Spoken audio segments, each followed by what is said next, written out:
অডিওটা ওয়েবসাইট ভালো করে থেকে নেওয়া, শুনুন বুঝলে এবং তো? এই অডিওর কোনো এবারে সত্যতা পর্ষদ যদি যাচাই কোনো মনে করেনি করে এই তখন আমরা ওটা চ্যানেল। কোর্টকে নিয়ে যাবো, ওই জন্য ব্যাকআপ রাখছি। কোর্ট ওটা যদি করতো তখন আমরা তো পাবোনি। কিন্তু ওই অভিনন্দন জানা তোমার যে ভাই বলতিস, ও পেলো কি করে এইসব ডেটা?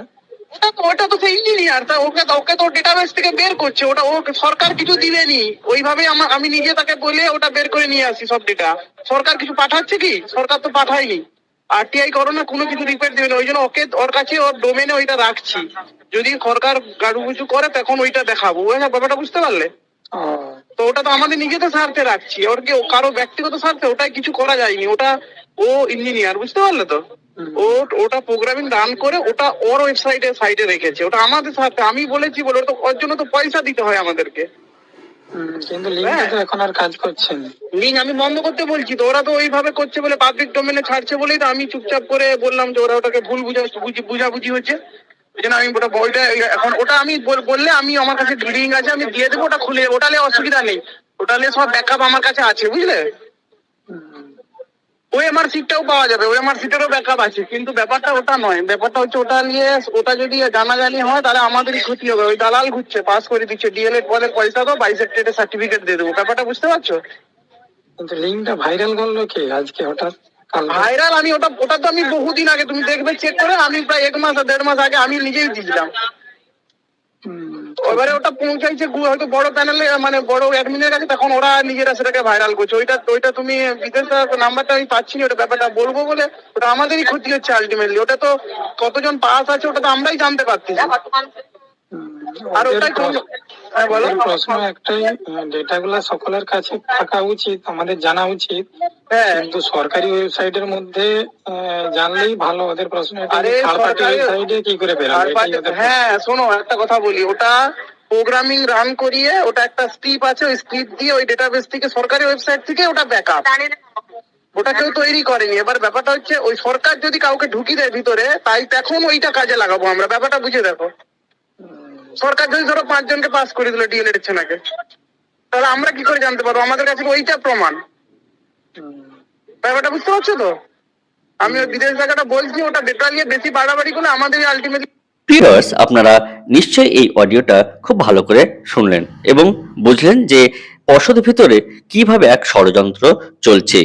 এই ষড়যন্ত্রের শিকার শেষ পর্যন্ত আমরা কি হতে হবে। কেননা কালকের সোশ্যাল মিডিয়াতে যে পিডিএফ ভাইরাল হয়েছে সেখানে দেখা গেছে নিজের নাম, date of birth, roll number এবং টেট ফর্ম নাম্বার সমস্ত কিছুই ছিল। আর এগুলো দিয়েই আমাদের কিন্তু পর্ষদের যে পোর্টাল অর্থাৎ আমার যে লগ ইন আইডি, এইগুলো দিয়েই আমাদের কিন্তু সে লগ ইন করতে হতো। এখন প্রশ্ন হলো যে এই যে ডাটা যদি সবারই মধ্যে চলে আসে তাহলে তো স্বচ্ছতা বজায় থাকবে, অনেকেরই মনে হতে পারে। তাহলে সবাই সবাই নাম্বারটা যদি জানতে পারে তাহলে স্বচ্ছতা খুব বজায় থাকবে।